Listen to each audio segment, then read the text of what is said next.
Worst podcast ever. That was the guy who lived next door to me, freshman year of college, by the way. F or something. No wasn't kidding. it? F? Oh, yeah. F was his name, yes. Hey everybody, welcome to another episode of Tuned In with Jim Cummings. I am Brendan Dando, of course, joined by the man himself, Mr. Producer Chris. How you doing, Chris? Doing great. Good to see you guys. The legend himself, Mr. Jim Cummings. How are you, sir? Hello, it's another day in paradise. It is indeed, of course, because we are incredibly lucky to be joined by another icon, not just Jim Cummings, joined by another one. You may know him as Brockmire, you may know him as David the Scientist Guy, or perhaps you know him as half the cast of The Simpsons. He is the one, the legendary Hank Azaria. Hank, it's a pleasure to speak to you. How are you doing, sir? I'm good. All of us are good. All of us in here are good. That's great. Oh, that's right. And it's crowded in there. Sometimes. That's for sure. Yes. Well, you thank know you about very, that, Jim. Yes. very, very much for being here, man. This is really cool because I know you're a busy guy. And where are you now? Give us your I'm exact in New York. address. I moved back to New York. Okay. The exact address? Yeah, sure. Apartment 13 CD. I'm Upper West Side in New York. I moved back here 11 years ago. Yeah. Very cool. Yeah. And rightly so. How's that make for work with The Simpsons? Is it all done remotely now for the show? In the pandemic, they sent us all very nice microphones, and they sent us dedicated laptops, and it seems to work just fine. And now they'll never get us back in studio. Right. That's too easy. So yeah, that's what we do. You must miss that though. Jim always talks about how he misses being with the crew doing the shows. Yeah. Do you have that feeling too? No.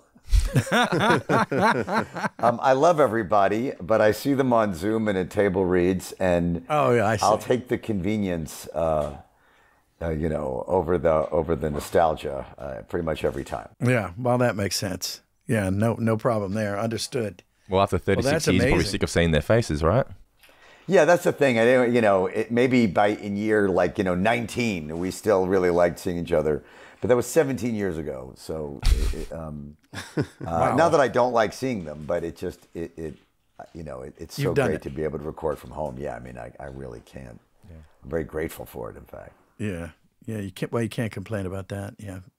I've got this elaborate studio here. Jim, you were bringing up just before we went on the show how you're the go-to guy essentially for Disney, and Hank is that for The Simpsons and many other things. Like, I swear you guys are very similar in that role. What is it like to be the guy, we need a voice, just get Hank. We need a voice, just get Jim. I don't know that that's so true of me. It's true on The Simpsons, for a variety of things. And I've done, definitely vocal performances here and there over the years. But I guess there maybe were moments, right, Jim, where this business goes very cyclically. Yeah. And so there's times when that's true, and then there's times when nobody thinks of you, and then that wheel turns back around. And if you're lucky enough to have longevity, you see the wheel go round and round, and you don't pay attention to it too much anymore, right? Because you know that it's with you, it's going to go away. When it's not with you, it's going to come back. Yeah, that's so true. No matter what's happening, it's going to change. Yeah. That's for sure. And, knock wood. Exactly. Or whatever this is. We'll move forward with the times. Can you guys recall the first time you worked together? Jim, you may have mentioned it might have been Anastasia in the 90s, right? Yeah, well, it wasn't very often. I really only recall seeing you, Hank, in the studio one time, and I cannot think of what the show would be. God forbid I use the interwebs. But and then when I did the The Simpsons, I was a horse. So I went in and and I think I was called Wonder. Oh, you were Duncan the horse. Duncan the horse. Duncan was it? That's what I meant to say, Duncan. Yeah. Where the hell did I get Wonder? Oh well. But yeah. But yeah, that was my big Simpson debut. Well, we've definitely underused you there. That's for sure. That's right. So what did we overlap in Spider-Man? Spider-Man 94. Oh. You were Venom and he was Shocker, I think. Oh, that sounds about right. Yeah, that sounds about right. Yeah, because I believe it was at Screen Music down on Ventura Boulevard, or maybe B&B on Magnolia. Hard to say. It was a lot of them aren't there anymore. Yeah. And I remember Ed Asner was J. Jonah Jameson. There was a really good cast in that. Yeah. And Ed was pissed. I don't even know why, but he was very cantankerous. He was just always a curmudgeon. He was a professional curmudgeon. I love the guy. Yeah, if I remember, I don't recall that. I know that I was internally getting annoyed because I felt like we were being way over directed, but I was way too early in my career to express anything like that. Not that I'm a bully now or anything, but I probably would say something diplomatic like, let me try a few and then you tell me what you think of them, or something like that. You know what I mean? Right. As opposed to, I felt like the guy was really up our, in our business. Yes. A lot. Yeah, but seriously. Show. Yeah. Yeah, no, I remember who that was, I think, and I agree. I don't recall the guy. I just remember being felt a little. Yeah, I recall his tude. I recall his demeanor. There you go. Wow. What does define a good director then, in that regard? It's a good question, isn't it, Jim? It's kind of different for voice work than it is for on camera. Well, that's for sure. Well, for me, believe it or not, Gordon Hunt, God bless him, someone that we both know. And I thought that he was really, really a class act, period. And he was a hell of a director. He could get things out of you without hitting you over the head. And, he'd make you think a little bit and then cajole and then, boom, pull the string and off we go. Gordon Hunt is my ex-father-in-law. Of course. He was a very dear man, and I loved him very much. He was always very good to me. And I worked with him. He directed me on camera once. He directed a Mad About You episode or two. And, oh, really? Yeah, he did that very well. I don't think I ever was directed by him for voiceover. I know he did a ton of that. But, oh, yeah. I would say for voiceover, I would consider a good director anybody who actually gives me a good idea that I hadn't thought of. I would say I would define as a good director. Anyone who encourages me to give a choice that I hadn't already given, that's good. And then somebody who kind of seems to get what I'm going for and jumps on board with that, I would say is good too. Yes, yeah. It's always good when they agree with you. Yeah, that's nice. How you know. That's how you know they're right. Right. Exactly. Well, I know, like a lot of times on The Simpsons, the writers direct us. Whoever wrote the episode, and I always do want to give them what their intent was. Like, Jim, do you mind line readings? Because I don't. Do you mind them? Well, if I give it a run and they go, well, I was thinking of something different, then, I like getting in my first dibs. I agree. Let me take a swing at it. And if I hit a strike, if I come up with no air ball, well, then, throw something at me. So, otherwise, you don't want to feel like you're a puppet. It's true. But I don't, like, if they're trying to describe the way they want a line read or trying to direct it, and I'm happy to say, just give me a line reading because I'm not really sure exactly what you want. And over the years, I've gotten this way. Like, it's so much easier just to do, like I could do 7 takes of variations in the time it takes to like discuss what options might be, that I always just find like, sure, anything, what do you want me to do? I'll try it that way. Yeah. Or just I agree. Be more precious about that. Yeah. Well, we're not curing cancer, as they used to say. Yeah. Yeah. Amen. Although laughter is a wonderful medicine, isn't it? That is. Yes. I'm feeling better already. How long did it take you guys to develop a trust and relationship with your directors when you first joined the show? Is it a teething period? How long does it sort of take where you go, I connect with this person? I mean, like I say, I mostly know The Simpsons, and that really rotates because it'll be a different, whoever really wrote the episode tends to direct. And certainly over the years, there are a lot of different guys. Some might just have more simpatico than others. Some we have just more of a similar sense of humor.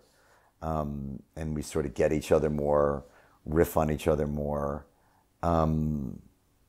Otherwise, in other projects I've done, like for movies or other shows, it really is more of a relationship because the director's going to work with you much more. and you're sort of starting the project from scratch. You don't know what the tone is yet. You don't know where you're headed yet. I think it's communication. I think it's somebody who's going to let me try a bunch of things and also make it really clear to me what they want in whatever way they want to do that. So, and then I'm happy just to try it a lot of different ways. You know, I don't think there's anything wrong with that. Yeah, it doesn't bother me either. That's a good approach, I think. Throw everything against the wall. How often do The Simpsons take your improv? Is it a regular thing, or is it something they just... I can see a writer, they write a line, and then if you come up with something better, are they open to go, you know what, that was much better? Or is that sort of hit them a little bit hard going, he's better at this than me? After 36 years, it's sort of character bit.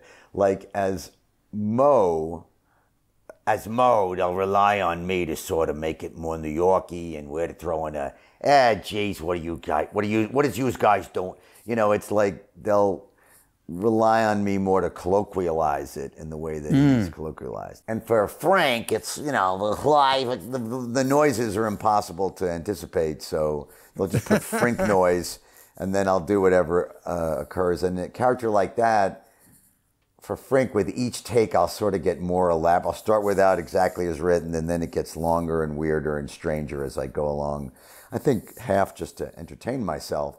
Whereas other characters, I'll stick to more exactly what they wrote. I usually like to give them at least 2 or 3 of exactly what they wrote, and then start playing around a little bit, and they'll use what they feel works best. Right? Yeah, whatever right, works. Jim? That's right. Yeah, that's good. Can you remember your first? Was it an audition? Even did they just say no? Let's get Hank. Oh no, I auditioned It came through my theatrical agent. It wasn't even a voiceover audition. And I had done a pilot for Fox. This is way back. I'm talking 1987, 1988. Oh, wow, And that was around when Roger Rabbit came out. So Fox did a pilot called Hollywood Dog, where the dog was animated and everybody else was live action. And I did the voice of the dog. It's on YouTube. I really enjoy it. Is it really? I don't think I've ever seen it. Oh, wow. Since it was a failed pilot that never made the air.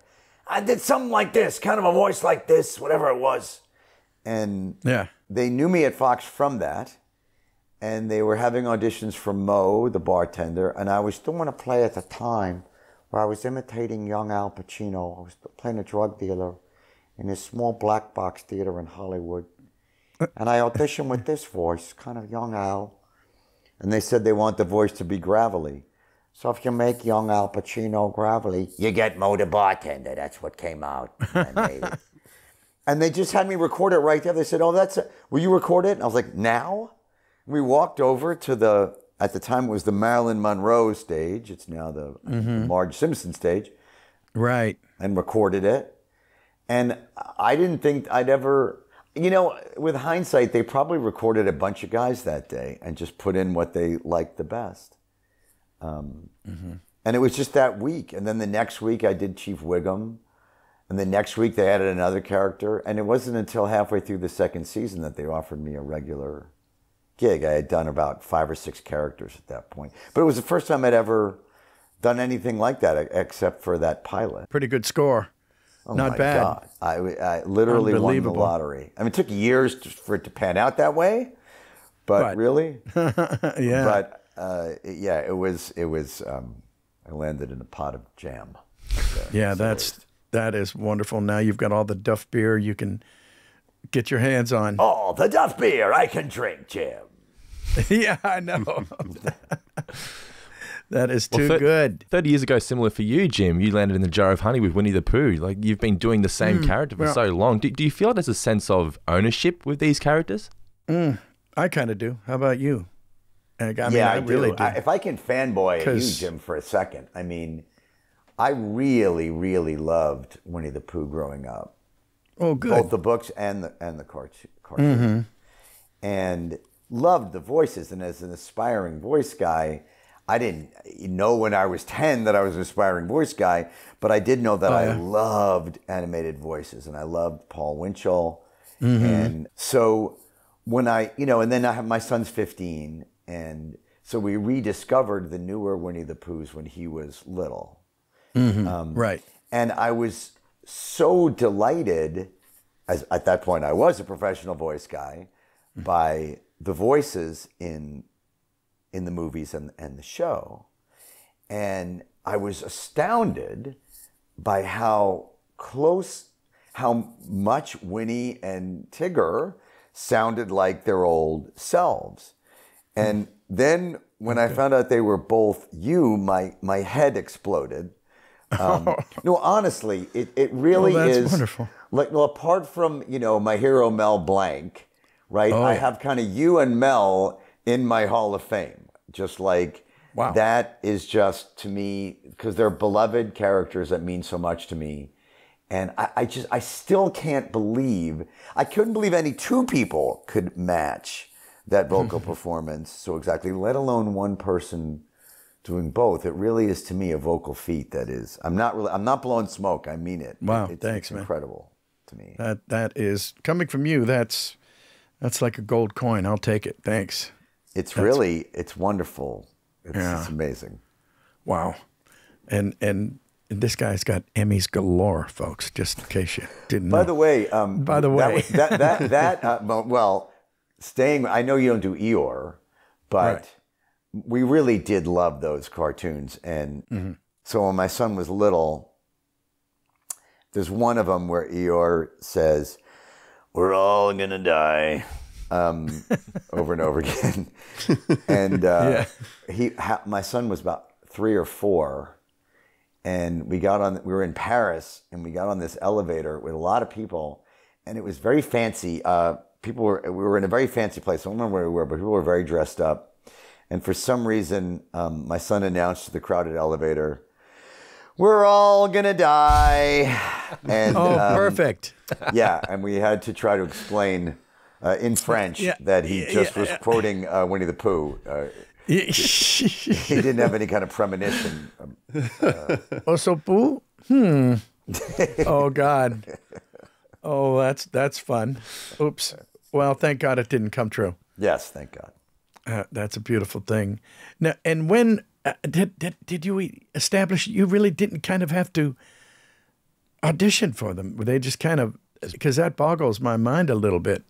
That's astonishing. I auditioned for Mo. Did you? Okay. Yes, that was an audition. And then I walked over that day and recorded it. But like I said, I think that what do they call that when you, like for commercials, when you do it, but they don't necessarily buy it? Like you know what I mean? Like you record it, but then they decide later who they're going to go with, actually. Oh, yeah. I've had that. I think it was that kind of situation. So you were worried about, well, that worked out just fine then. It did, but I didn't even know enough to be worried about it. Like I didn't know what the heck was going on. Yeah. You know what they told me years later, Jim? This is gonna blow your mind. So like 20 years later, I'm sitting there with Matt Groening, and we're back. We were both judging some food show on some food network. We were like guest judges of tasting food of whatever chefs were making. Perfect. Yes, and so we're chit chatting. And Matt says to me, this is after 20 years. He goes, there was another Mo originally. And I said, there was? There was? And he said, yeah. And he mentioned the guy's name. And I said, oh my, and it just struck me how, I already knew I was the luckiest person in the world, but how really lucky I was that they actually decided to go with somebody else.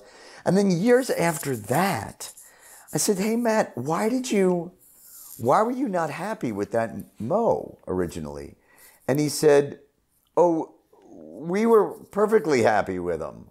I'm like, well, then why did you fire him? And he said, oh, because he was a jerk. I said, wait, so you liked his vocal performances? You just didn't like the way he was in studio? And he said, yeah. He was just really a jerk. He had done a lot of voiceover work. And back in the early days of the show, they did a lot of takes because they were trying to find the tone of the show. Sure. So, and he was very, I guess, attitudinal about it. And they fired him because he was kind of angry about being kept there that long. And I always thought of that guy, like that, picking the wrong time to be that way. Is it somebody we would know? It's public knowledge who it is. Should we say the name or not? I mean, I've mentioned his name in the past. I just feel bad about saying it. He's passed away, I believe. Okay. Yeah. CC. We'll just say CC. Yeah. But it seems like that seemed to be the theme at the time, because that episode you originally recorded for was Some Enchanted Evening, which had to get pushed to the end of the season because they weren't happy with the animation.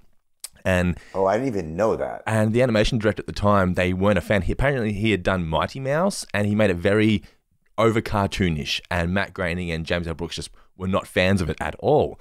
And he was just not budging. So they eventually got rid of him, and David Silverman came to save the day. And of course, David Silverman's still there to this day, the legend. Yeah, he's amazing. And all I knew is it took a very long time for the show to come out, to the point where I had almost forgotten about it. And also back then, animation was much slower process, almost 40 years ago. Yeah. Yeah, it's unbelievable it's been that long. Can I ask you another question, Jimmy? A follow-up Winnie the Pooh, Tigger question? Oh, hey, what's that? Now, did you have to work at getting those for the job, or were they already just in your wheelhouse and you kind of had them ready to go? Yeah, with both of them, my little brother was a Winnie the Pooh fan of the very, very original ones, where I was like in, 8th grade or whatever, in the mid-'60s. And I used to do bad impressions of Pooh and Tigger to aggravate my younger brother, Terry.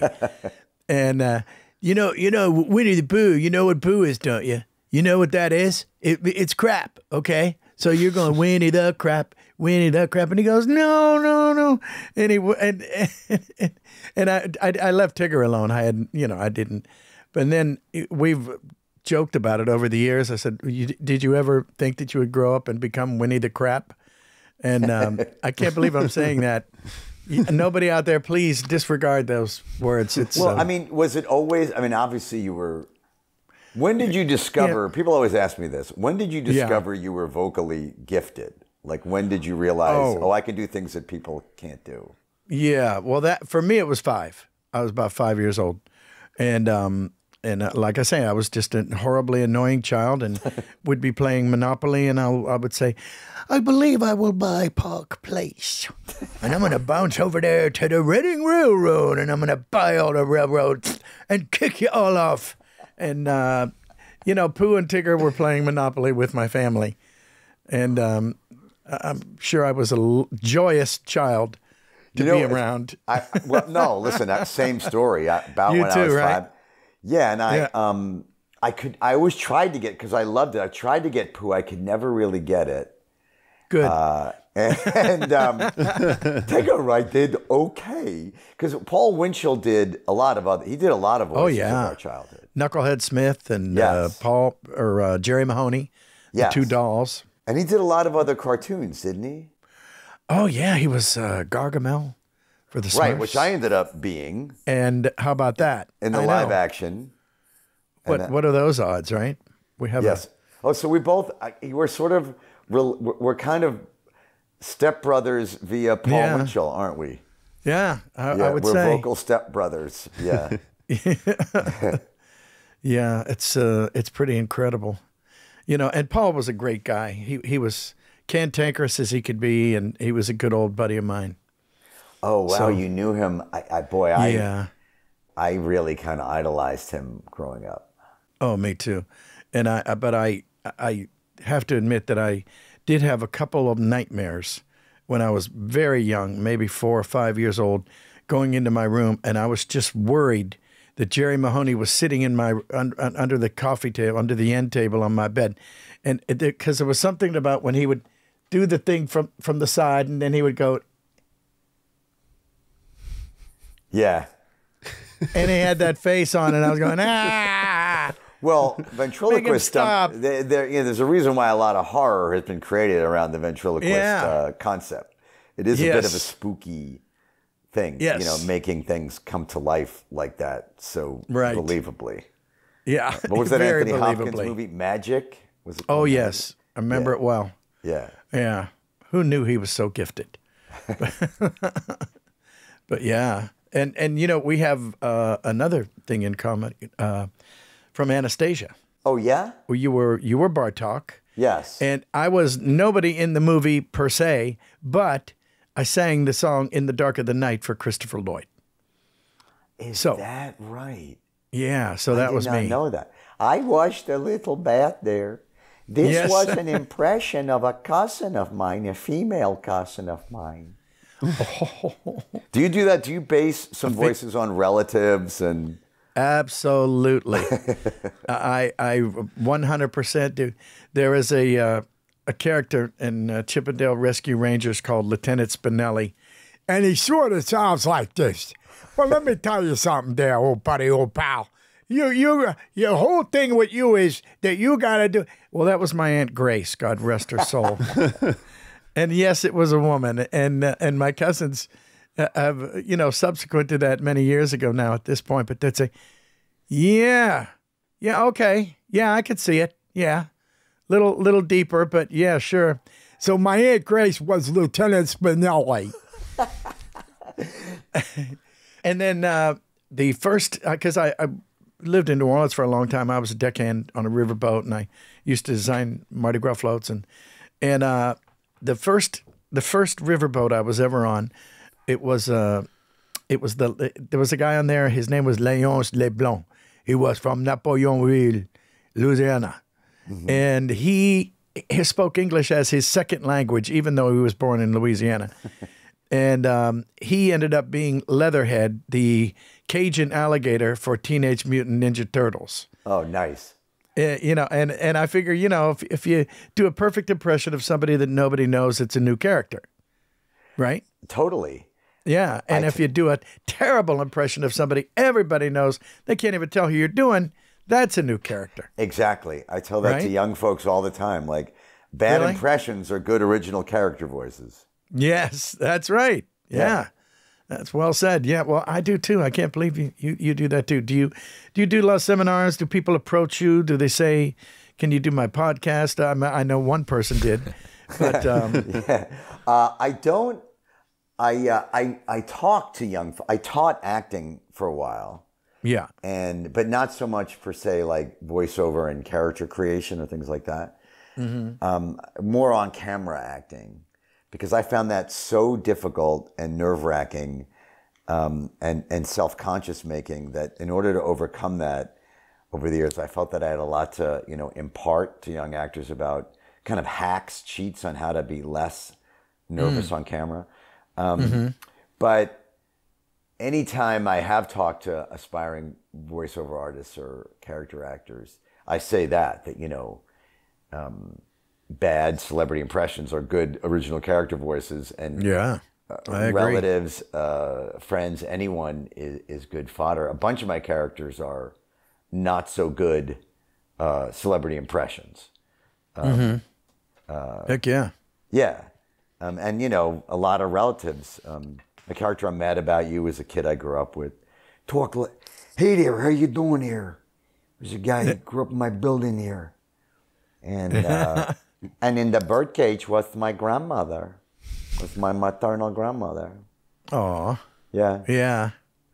That was a pretty interesting movie. Seeing you there and you're in your little Speedos and just doing your thing, and oh boy, well, you work out. I mean, that's a beautiful thing. Good for you. When they tell you you're going to wear a G-string or be nude, it scares you into the gym. I'll tell you that right now. I would imagine. Yeah, no rolling out of bed in sweatpants at the mic. Right. Yeah, it's a different thing. It's also lovely that you can pay tribute to your grandma in doing so as well. It actually was, because I did work on a Guatemala. Remember, I'm sure you knew him, Robert Easton. Oh, yes. Robert Easton? I didn't know him personally. I met him once. That's about it. I worked with him on that. He spoke like, yes, Hank, Robert Easton, yes. The Henry Higgins of Hollywood, he called himself. Yes.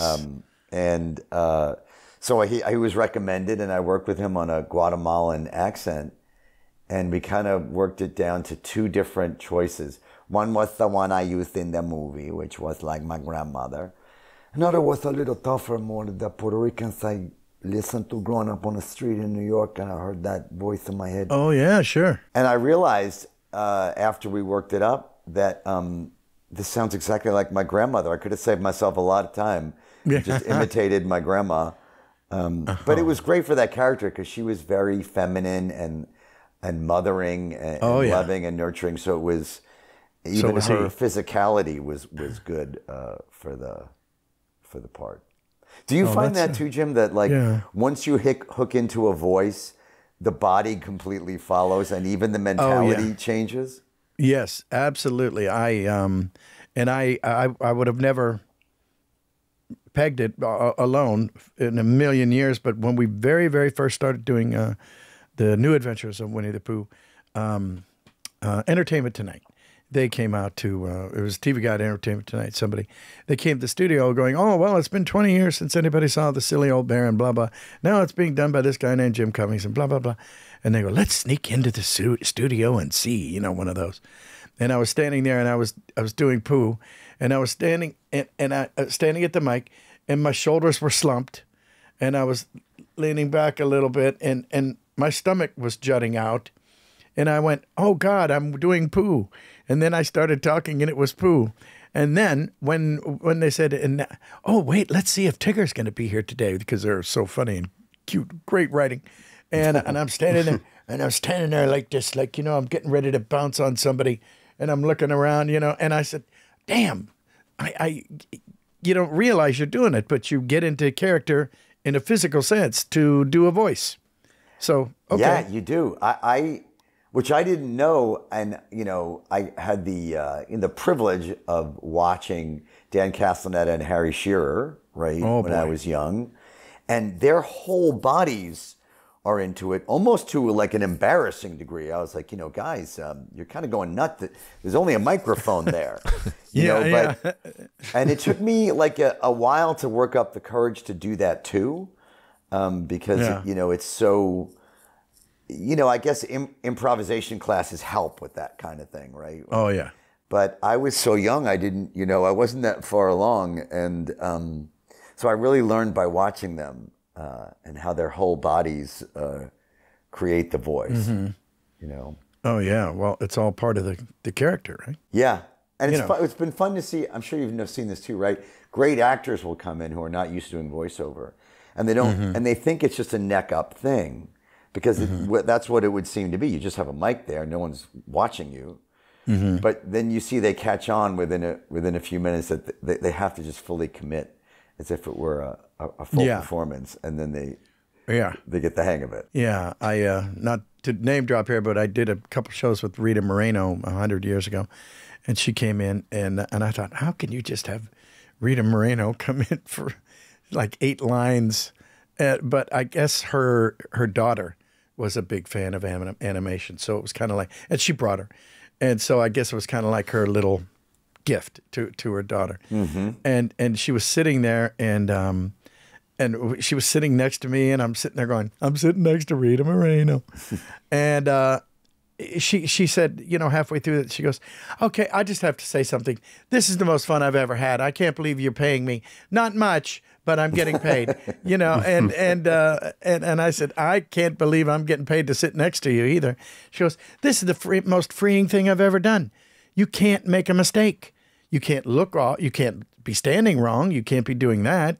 You can't be making the wrong face. And if you screw up, they'll just rewind the tape and go over it again. Is that how it works? And I go, yeah, pretty sort of, yeah. And she goes, oh, well, the hell. I'll do this till the cows come home. This is great. And her daughter's sitting there going, having a great time. But it was very cute. This incredible actress. She's got an Oscar, an Emmy, a Tony, a Grammy, and she's sitting there going, basically doing arm farts with Bonkers Steve Bobcat on a Disney cartoon. So I was like, this is great. I'm never leaving this business. Yeah.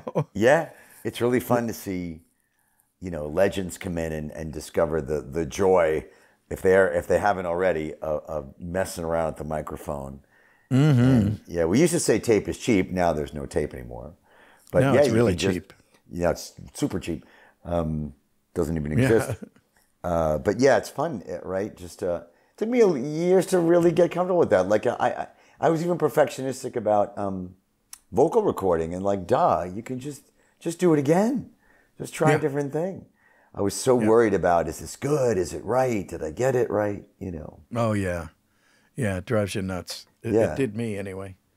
I didn't know, and then some people just let the tape roll, and then they edit. So, okay. Yeah. That works for me. Sure. Right? Yeah. Can you pinpoint the moment you became confident with your voice work, Hank? About 20 minutes ago, I think. Yeah. It was when I discovered that. It's part of what I teach in acting is I was like really self-critical. I mean, all actors are insecure to some extent, and you know, it's hard for us to look at our own performances sometimes or hear our own performances sometimes. But I had that very bad, I think more than most. And for example, like at the premiere of The Birdcage, Jim, and I was told, "Oh, you're wonderful in this. It's great. You're gonna." I walked out of that theater like I ruined the movie. I ruined the movie. Oh my They all gosh. are up there doing such wonderful work. I was so you don't have to get too deep, but I think I had such innate low self-esteem and belief that if I were doing it, it couldn't be any good. You know, that even what presented with evidence that I had done a nice job. Yeah. I think all evidence to the contrary. I think you're doing fine. All I saw was the mistakes. All I saw was what I was trying to do that maybe I didn't quite achieve. You know, all the crazy actor things that will drive us crazy. So after a while, after many years of suffering that way, I realized kind of that what we just said is tape is cheap, and I don't need to be perfect. I just need to offer some usable stuff on each take and enjoy it as much as possible, and offer choices. You know when I really got over it, actually, when I became a producer, and about 20 years ago, I did a show called Huff for Showtime. I played a psychiatrist.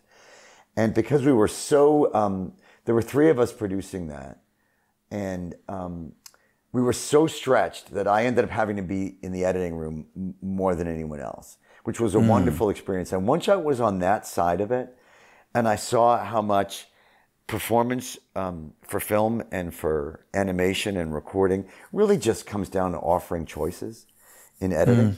You know, that I don't need perfect takes. I don't need Broadway level performances. I just need usable moments. That really freed me up to just offer choices. I was aware of myself as producer, editor, and just was kind of acting to that instead of what somebody else might think of my finished product. And that really freed me up to just kind of try it different ways and not worry about it.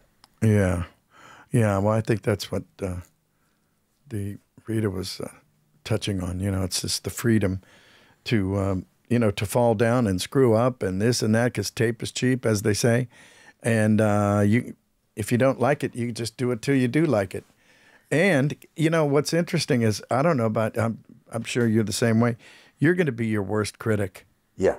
You know, there's no doubt about it. I remember when the first Pooh series was out, and I had, I don't know, it was probably about 4 or 5 shows in, and I would watch them all religiously. I was like, oh, I think that was me, you know. And you just get so self-critical, and then you realize that if it was all that bad, somebody would have thumped you in the forehead and, said, now do it right, you know.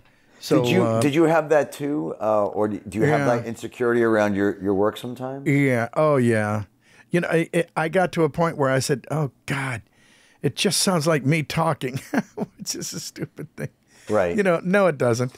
You know, but it just creeps in. I think it's just part of the makeup of as an actor. You're always going to be your biggest critic. I guess so. I don't know. I mean, had to it an very extent. acutely, really bad. Like worse, I think, than most. I really suffered with it. Oh man. Yeah. See, I can't even think that. I find it interesting that you would pursue a career with that self-doubt as well. Where does that self-doubt stem from, do you think? Like, I want this career, but also I'm not good enough for that career. It's a great question. I mean, I loved all of it so much and admired it. And then I think, do you think this is true, Jim, et al.? Like, again, young actors always ask me, what do you do? How do you make it? How do you go about it? And I always tell them a couple of things that definitely try it if you have a passion for it, because the one thing I knew was I would regret it if I didn't try That's right. it, at least. I had a plan B. I figured I'd be back at grad school by the time I was 28, but I figured until then I'm going to give it a whack. And honestly, looking back on it, Jim, I think show business picked me. I didn't pick it, meaning you put out there what you do. You have no idea how good or not good you really are. No. I didn't anyway. And I was kind of surprised when I started getting work. I was sort of as surprised as anyone. And I think that I was really, we're really fortunate. A lot of folks have a passion for it and maybe don't have the talent or persistence or ability to work hard enough to get it.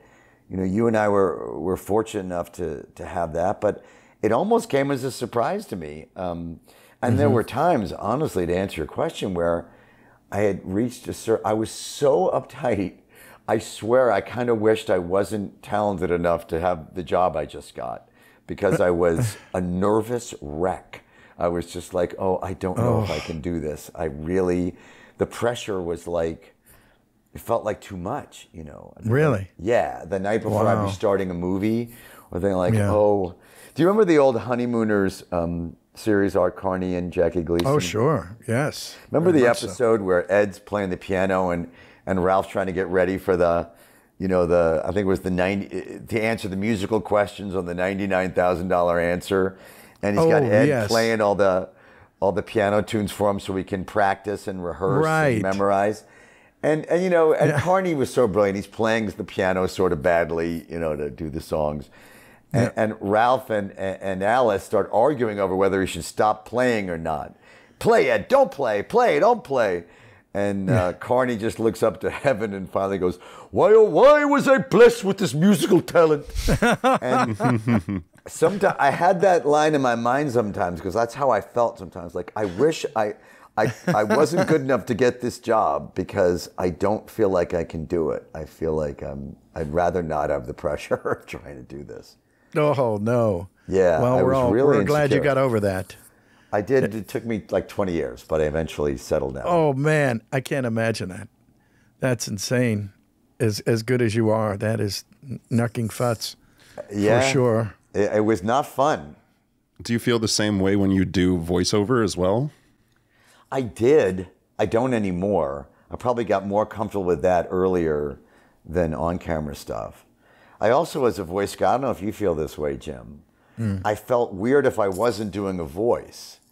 I felt very strange just talking as myself or acting like myself on camera. I felt I wasn't interesting if I wasn't creating a I remember character. I did a couple, one or two little things, and they go, oh, well, just use your own voice. And I go, oh, what's that supposed to mean? What the hell's the matter with you? What do you mean use my own voice? How am I going to talk? They go, like that. Exactly. You're kidding.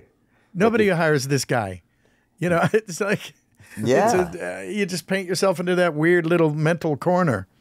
And it's like, are you sure? Well, okay. Yeah. So I think I was like a doorman or two, or elevator operator in a few episodes of The Mask or who knows what, But it's an odd thing. You get it. We can get in our own way. That's for sure. I'm really good at it, I'm sorry to say. As I've said, me too. But, I found a lot of ways to, and it also takes the joy out of it. That's what the saddest part was. I still I sound like I obviously managed to do good work and have some fun doing it, but it was also much more fraught, and I think less good than it could have been if I were just able to relax more and enjoy it more. Boy, well, so far so good, huh? Yeah. Maybe it's changed since, but you said Frank Grimes was the hardest, most emotional performance you've ever had to give on The Simpsons. What elements of the character in the performance made it so challenging? Well, it was very real. The guy had a genuine nervous breakdown, and it was the straight man of the show, so it wasn't really... what was ever going to be funny about it would have to be its real emotionality, And they had actually offered it to William H. Macy, who was going to do it, but then couldn't. So in my mind, here, Jim, that was another example of a bad celebrity impression. I'm doing a very poor William H. Macy. It sounds nothing like him. But I sort of had him as like the motor, I kind of had him. I think he's brilliant. I got to work with him. Oh, once. yeah.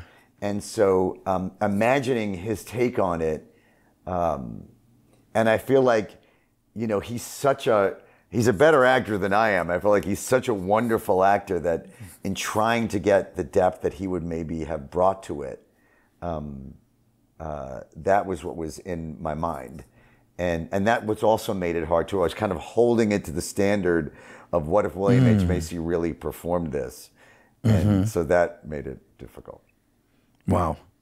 Yeah. And I have to, I don't think I told you this yet, but I loved you in Mystery Men. That's where I worked with Bill, yes. That's when you worked with, I would think, right? Yes, exactly. Yeah. And he was the shoveler. That's right. And I love the fact that you were the blue Raja dressed in green.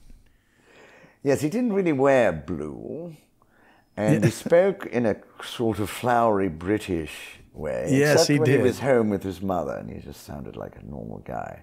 Yes, I thought that was great. Because he was such a pompous character.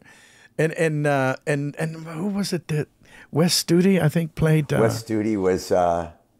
the mysterious man or something. Yeah, I forget this character's name. Yeah, and Ben Stiller's asking, wait, what do you mean his power is that he's mysterious? And your line was, oh, no, he's very mysterious. Like, oh, I'm sorry. See, I had no idea. That was a movie that should have been fun. But I was so fraught with self-criticism in that. And also, that was a very tough shoot, just objectively. We all had different ideas. We all had different ideas of what it should be that didn't mesh all the time. Let's just put it that way. And the director was a very talented guy named Kinka Usher, who I liked very much, but who had done a lot of commercials and was visually very gifted. But really, it was his first time directing actors, really, let alone a bunch of 12 egoic comedians who all had their own idea of how it should be. So he didn't really know how to wrangle all of us. And it was sort of chaos. And it was the early days of computer-generated imagery. So that was a very tedious process of shooting those effects.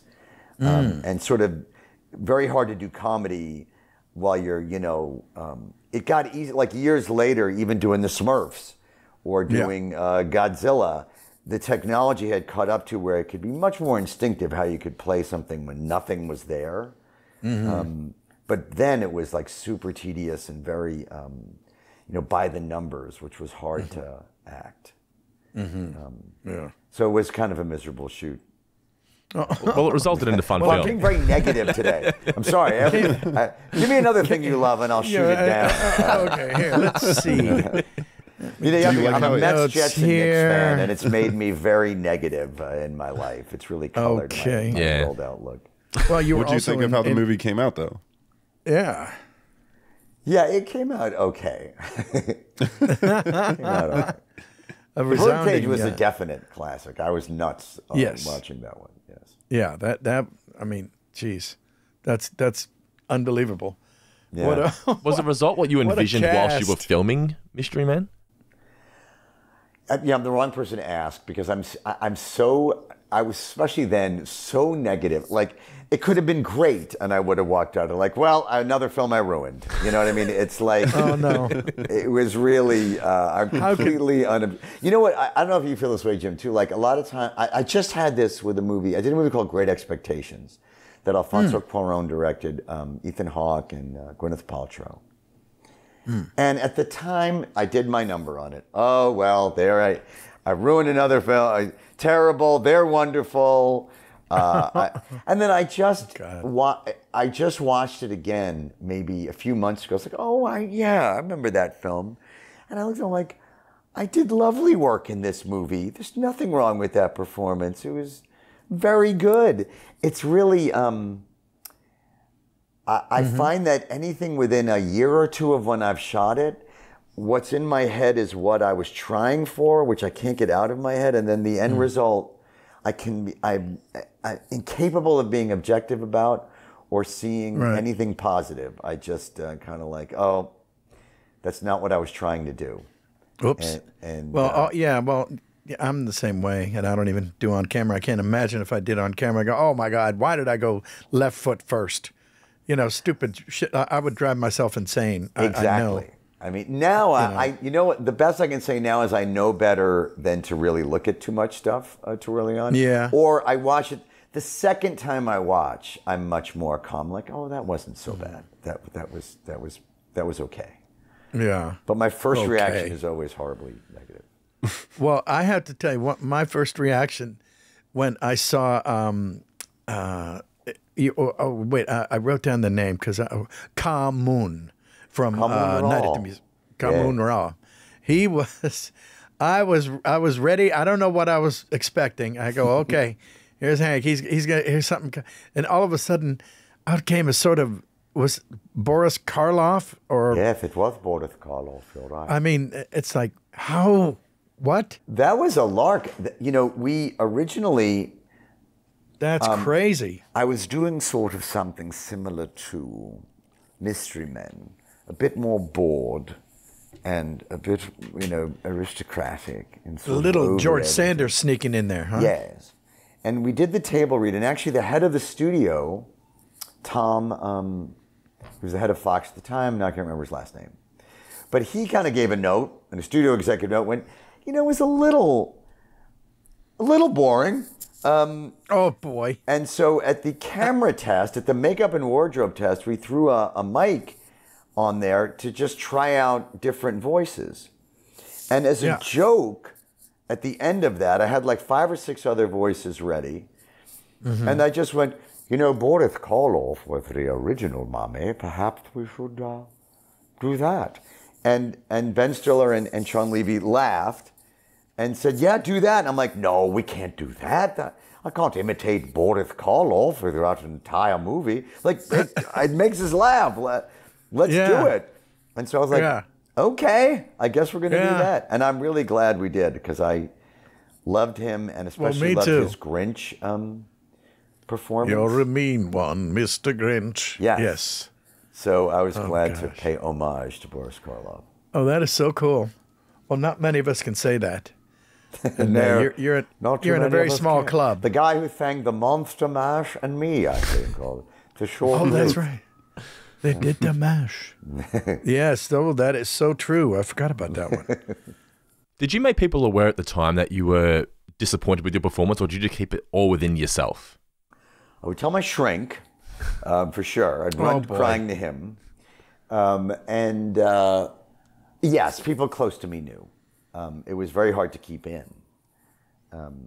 It really was a problem. Like, honestly, it was almost a mental health issue. A lot of young athletes today have come forward with a similar story. I think a lot driven by social media, the criticism that they get, which, like Naomi Osaka famously had to take a mental health break for a long time because she just couldn't handle the pressure. It was something akin to that I really went through. It was like, I can only imagine if social media were around then, I probably would just have stopped. People knew, I couldn't keep it to myself. I didn't publicly say it, but I certainly said it to my friends and family. Mm-hmm. Well, pulled out of that nosedive, I think you navigated those waters. I kept working, so I mean, fortunately, I think my crazy assessment of it was not quite reality. Otherwise, I would have, like you said, somebody would have knocked me in the forehead and not given me the job, I'm sure. Yeah. Yeah. Do you have any, is there any aspect, I mean, you're all over.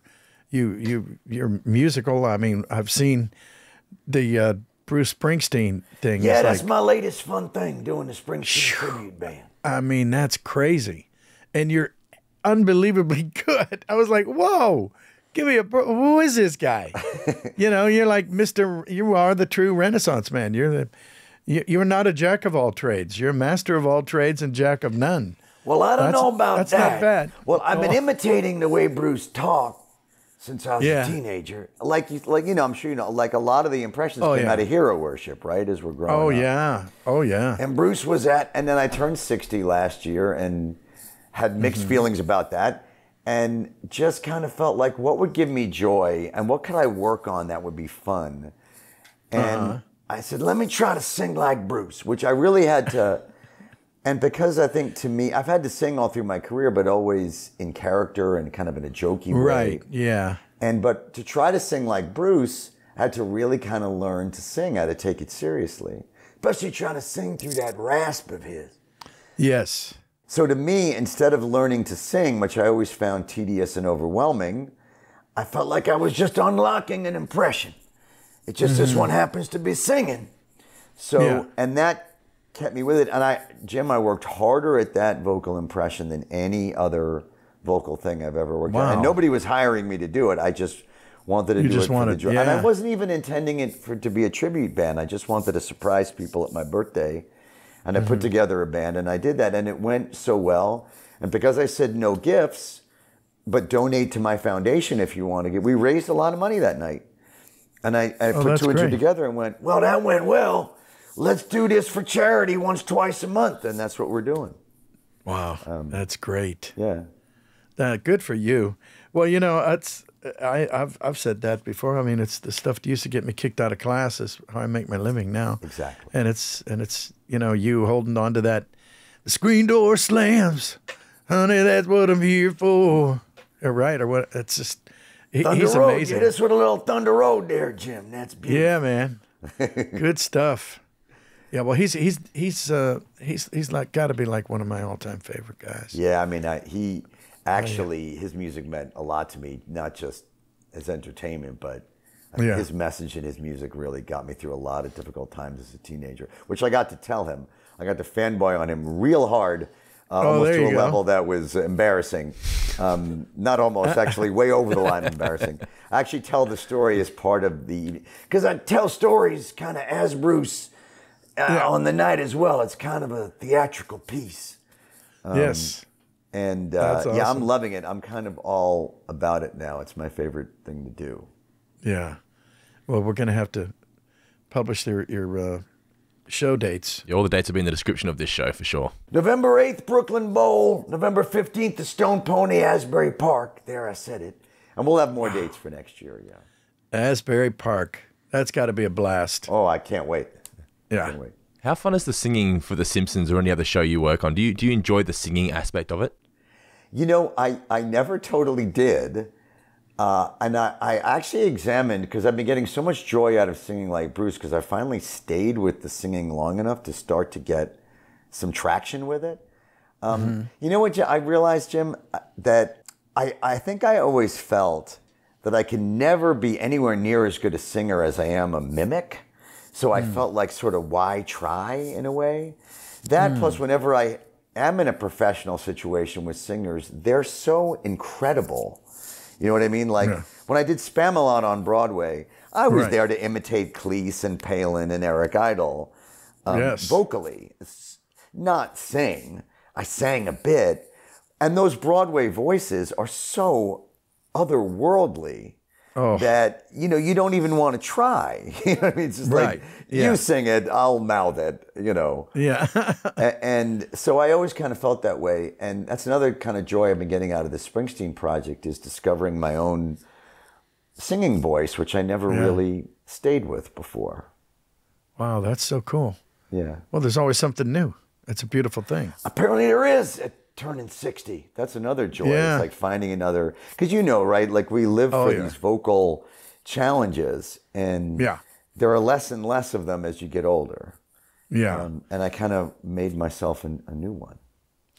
That's wonderful. You know, for me, it was when I started, you know, Pooh and Tigger were the first things I got. And then it was pointed out to me by somebody a long time ago. He goes, well, you know, all the Disney voices, with the exception of like Mickey Mouse, they sound like little old men all sitting around, you know. Well, Winnie the Pooh is very, you know, past the honey. And, you know, and Tigger, you know, he likes to bounce and the whole bit. But You know, and they were old craggy voices. So okay, I'll take it. Certainly Eeyore. Baloo. No question about that. Yeah, and of course Eeyore. Thanks for noticing me. And then old Baloo's gonna teach you how to fight like a bear. You know, good old Phil Harris. Yeah. And my other buddy, who was Louis Prima. Ba-ba-ba-ba-ba-ba-da-boom. Well, I'm the king of the swingers. Whoa, the jungle VIP. You know, good old New Orleans guy. And they Did were you actually all, know the real Louis Prima?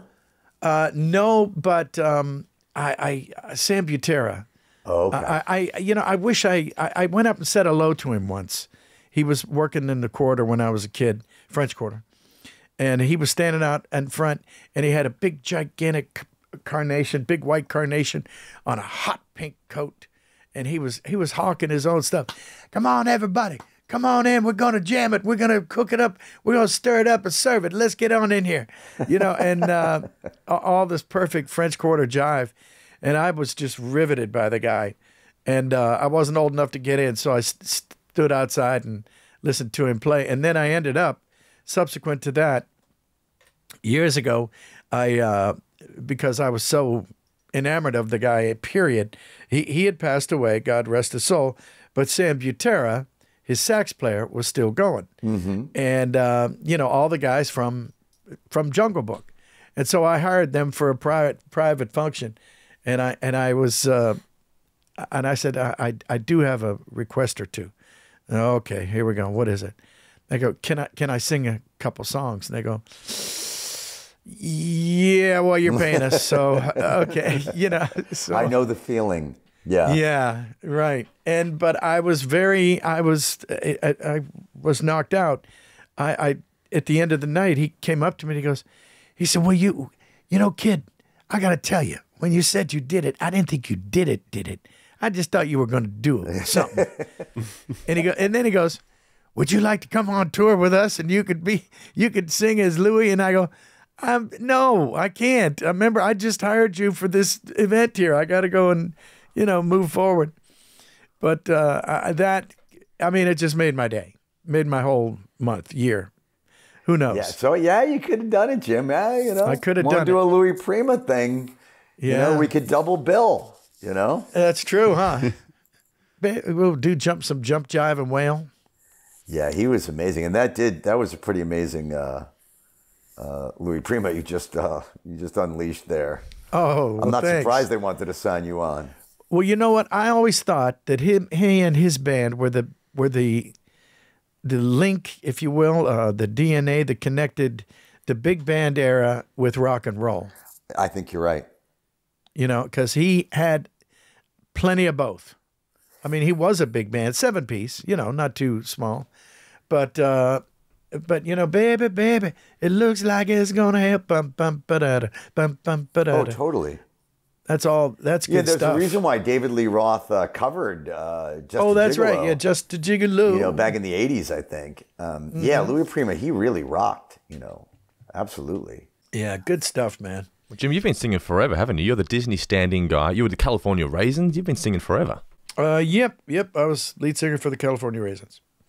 I did not know that. Yes, you are correct, sir. We'll just sit here and trade old references. Everybody goes, who was that? I know. That rang a bell. Only you and I will get it, but that's fine. That's right. That'll be just fine. Hey, Chris, should we play voice swap then? Would you like to play a game, Hank? Sure. But yes. We do a little voice swap game on this podcast. Okay.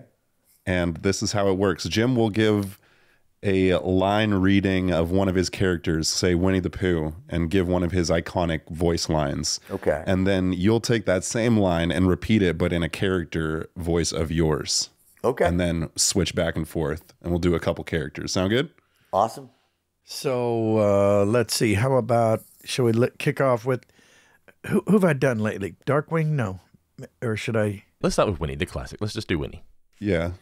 Okay. Would you do me a favor, please, and pass the honey? Would you do me a favor, please, and pass the honey? You're a comic Why does book that guy sound- for you. Yes, it sounds so he's perfect. the closest to Winnie the Pooh that I get. I don't want to break this up here, but I am a comic book guy too. And I remember when you first did that, I peed myself. I go, that might as well be the guy down at Burbank and Central, wherever, my comic book shop. In case you didn't know, that particular character did not appear until Action Comics number 54. Not 44. Oh, shoot me. That is right. They will let you know when you were wrong. They'd be very proud and very happy to. Oh, okay. So let's see. Give me a line then, right? And from one of your guys, and I will attempt to slaughter it. All right, let's go with Moe's Tavern, home of the world's Moe's Tavern, home of the world's smallest large screen TV. Moe's Tavern, home of the world's largest small screen TV, and it's very bouncy. Yeah, that's close enough there, Tigger. Thank you. Oh, man. What can I say, Hank? I really appreciate you getting out here today, man. Yeah, my pleasure. I've always wanted to chat with you. This is really an honor and a pleasure. I would like to see you one of these days. Are you doing any conventions or any such as that these days? We're going to be at Comic-Con. The first time I'm going to be there with The Simpsons, actually, I don't know when this is airing, but I'll be there October 19th. I'll be there soon in New York. That's all I got so far. I've just been lately. New York Comic-Con. New York Comic-Con. Jim will be there too. Is that right? Yeah. Oh, let's meet up, Jim. I'll be there on the 19th. Okay. Around noon. Sounds good. Let's connect. Let's do it. Let's do it. Wonderful. And all the people out there listening, you're all invited too, assuming please this airs in time. Oh, man. Fantastic. Well, thank you very, very much. Who's going to take us home today? Do you want to do it, Chris? I'll take us home. Well, thank you all for watching another episode of Tuned In with Jim Cummings. Today we had Hank Azaria. Thank you for joining us. That was a pleasure. My pleasure. Don't forget to like and subscribe if you're watching on YouTube. We are so close to 100,000 subscribers. We love you all. Thank you so much for the support. And don't forget, you can find bonus content on Patreon. Thank you to all our Patreon subscribers. And anything else I'm forgetting? Jim, Brendan, Hank? I think you're good. Just thank you once again, Hank. Yes, that's right. Thank you again. I didn't do any Chief Wiggum, so I'll just throw that in there. Thanks for having me on the show. That's right. And we'll see you all in the next one. Thank you. Oh, man. Fantastic. God bless you. Take care.